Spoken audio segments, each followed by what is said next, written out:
जब वो क्रोधित होता है तो पेड़ उखड़ जाते हैं। जब वो रुक जाता है तो स्वर्ग के देवता भी घुटन से तड़पने लगते हैं। उनका नाम था वायु, हवा के देवता, प्राण के स्वामी, पवन देव। अब कल्पना कीजिए, इसी देवता ने एक दिन अपना पुत्र खोने के डर से पूरे ब्रह्मांड की सांसें रोक ली। इसी देवता ने एक दिन नारद मुनि के उकसावे पर सुमेरु पर्वत की चोटी तोड़ दी और एक नया देश बन गया।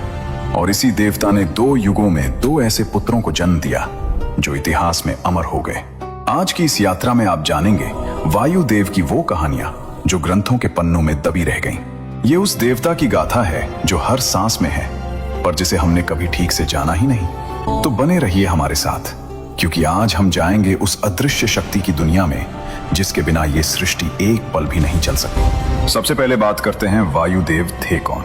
हमारे पुराणों में, खासकर ऋग्वेद, रामायण, महाभारत, विष्णु पुराण और वायु पुराण में वायुदेव का विशेष स्थान है। ऋग्वेद में, जो हिंदू धर्म का सबसे पुराना ग्रंथ है, वायुदेव को वायवीय देवताओं में सर्वप्रथम माना गया है। वो हवा मात्र नहीं है, वो प्राण शक्ति के देवता है। जो सांस आप इस वक्त ले रहे हैं वो उन्हीं की कृपा है। वायुदेव के बारे में एक अद्भुत बात है, वो विश्व पुरुष भगवान विष्णु की श्वास से उत्पन्न हुए। ऋग्वेद में लिखा है, जब भगवान विष्णु ने सांस ली तब वायुदेव का जन्म हुआ। सोचिए, जो देवता खुद परमात्मा की सांस से बने हों, उनकी शक्ति का अंदाजा लगाइए। वायुदेव को अलग अलग नामों से जाना जाता है। वायु, वायुमंडल के स्वामी।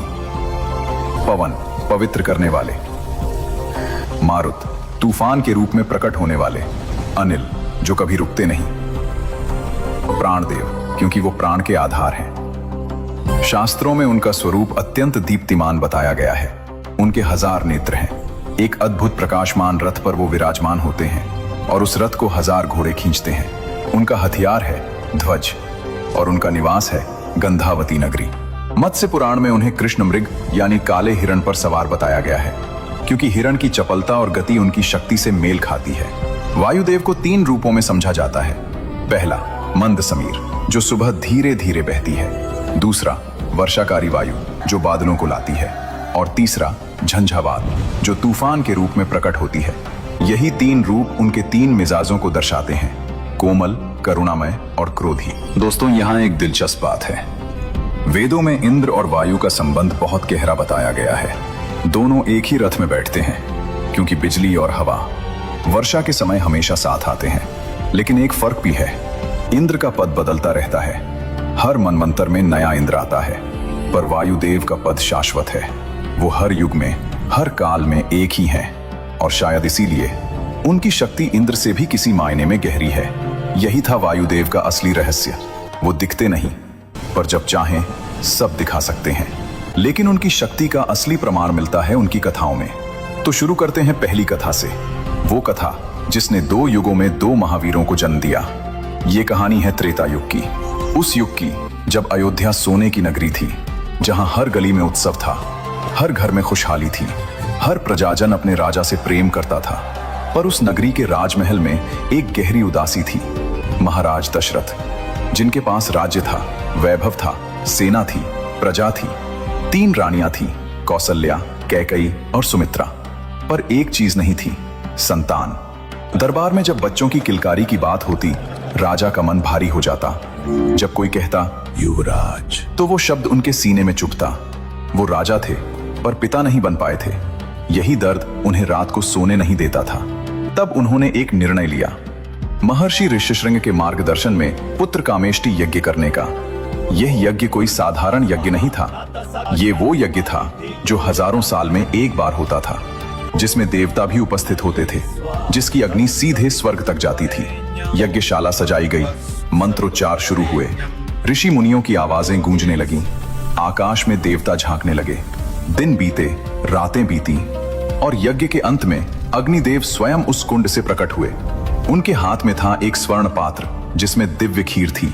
वो खीर जो सामान्य नहीं थी, जिसमें ब्रह्मांड की शक्ति थी, जिसमें देवताओं का आशीर्वाद था, जिसे पाने के लिए राजा दशरथ ने वर्षों इंतजार किया था। अग्निदेव ने कहा, राजन, यह लो, यह दिव्य प्रसाद है। इसे अपनी रानियों को दो और तुम्हारी इच्छा पूरी होगी। राजा दशरथ की आंखें भर आईं। उन्होंने कांपते हाथों से वो स्वर्ण पात्र थाम लिया। राजा दशरथ ने वो दिव्य खीर अपनी तीनों रानियों में बांटी। आधी भाग महारानी कौसल्या को, कुछ भाग कैकेयी को और शेष भाग सुमित्रा को। सबने प्रसन्नता से ग्रहण किया, सब खुश थे। पर उसी समय आसमान में एक चील उड़ रही थी।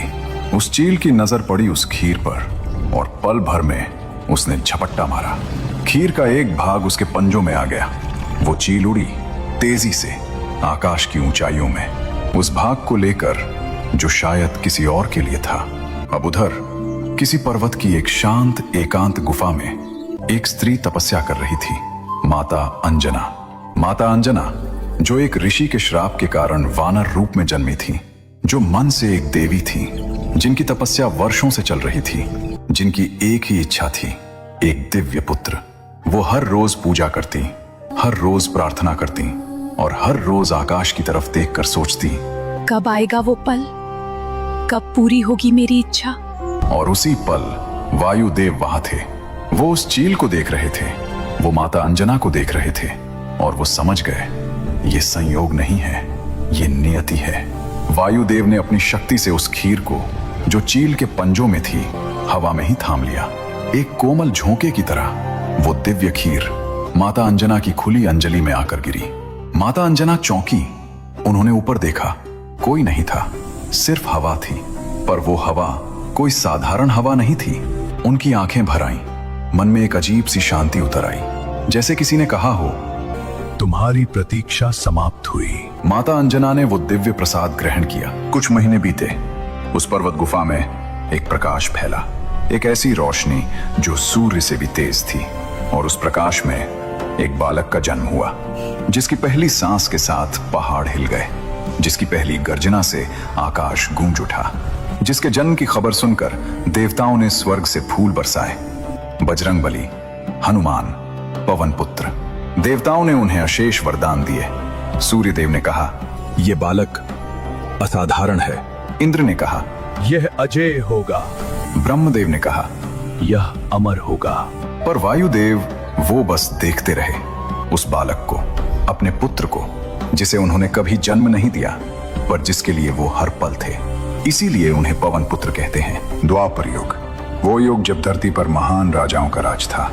हस्तिनापुर, जो उस समय का सबसे शक्तिशाली राज्य था, और उस राज्य के राजा थे पांडु। पांडु जो वीर थे, धर्मात्मा थे, न्यायप्रिय थे। और उनके जीवन में एक ऐसा मोड़ आया जिसने सब कुछ बदल दिया। एक दिन जंगल में शिकार के समय उन्होंने 2 हिरण को तीर मारा। पर वो हिरण साधारण नहीं था, वो वास्तव में ऋषि किंदम और उनकी पत्नी थे, जो मृग रूप में थे। और उन्होंने मरते मरते पांडु को श्राप दिया, जिस क्षण तुम अपनी पत्नी के पास जाओगे, उसी क्षण तुम्हारी मृत्यु हो जाएगी। पांडु टूट गए। 2 पत्नियां थीं, कुंती और माद्री, पर वो कभी पिता नहीं बन सकते थे। और बिना उत्तराधिकारी के उनका राज्य, उनका वंश, सब कुछ अधूरा था। तब कुंती ने पांडु को एक बात बताई, वो बात जो उन्होंने कभी किसी को नहीं बताई थी। जब वो छोटी थी, उनके पिता के महल में एक दिन ऋषि दुर्वासा पधारे। दुर्वासा जो अपने कठोर स्वभाव के लिए जाने जाते थे। कुंती ने उनकी पूरे मन से सेवा की, उनकी हर जरूरत का ध्यान रखा। दुर्वासा प्रसन्न हुए और जाते जाते उन्होंने कुंती को एक दिव्य मंत्र दिया। बोले, पुत्री, मैं तुमसे बहुत प्रसन्न हूँ। यह मंत्र लो, जिस देवता का इससे स्मरण करोगी वो तत्काल प्रकट होंगे और तुम्हारी मनोकामना पूरी होगी। कुंती के पास था वो मंत्र, वो दिव्य शक्ति जो अब पांडु के काम आने वाली थी। पांडु ने कुंती से निवेदन किया। पहले कुंती ने धर्मराज यम को बुलाया। युधिष्ठिर का जन्म हुआ, धर्म का पुत्र धर्मराज युधिष्ठिर। पर अब हमें एक ऐसे पुत्र की जरूरत है जो बलशाली हो, जो अजेय हो, जो शत्रुओं के सामने खड़ा होकर धर्म की रक्षा करे। उस देवता को बुलाओ जो शक्ति के प्रतीक हैं, जो प्राण के स्वामी हैं, वायुदेव। कुंती वन में गई, एकांत में, जहां सिर्फ पेड़ थे, नदी की आवाज थी, पक्षियों का गान था। कुंती ने आंखें बंद की, मन को शांत किया और वो दिव्य मंत्र पढ़ा। पहले एक पल की चुप्पी, फिर एक हल्की सी सरसराहट, फिर थोड़ी तेज हवा, फिर पत्ते उड़ने लगे, पेड़ झुकने लगे, धूल और फूल एक साथ उड़े और फिर वायुदेव प्रकट हुए। उनका स्वरूप तेजस्वी, प्रकाशमान, अद्भुत, जैसे 1000 हवाओं का एक रूप।